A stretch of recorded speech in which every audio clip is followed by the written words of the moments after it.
every day, when I was younger, every day I went down there to minister to the homeless people. So people see me now and they say, oh, it's easy for him to say he's where he's at. No, you don't know where I started. And I'm not going back to my testimony about being out on the street and homeless. I'm going being young and loving God. And I would minister to the homeless people because there wasn't no cameras, there wasn't no action, nobody could see me. I just had a heart because I was once homeless. And that's why God wants you to remember where you came from and you be a part of doing that in this ministry.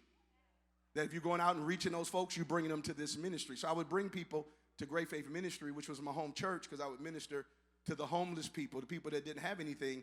And the Lord told me one day to fall in love. When I first started ministering to them, it was kind of hard because they stunk really bad. Because they had nowhere to take a shower, had nowhere to wash up, and most of them didn't want to anyway because in the streets you were vulnerable. So they didn't want anybody, especially the women, didn't want anybody raping them out there. So they tried, and then when that demon get on you, they had scales on their skin because they wouldn't wash up for years and they had a bad stench. And God told me one day, he said, I want you to breathe in that stench. I was talking to a man, he smelled horrible. The Lord told me to breathe in that stench. And I remember, I said, Lord, I breathed in the stench. And he said, this day forward, it would be a pleasing aroma to you of my love and grace toward them.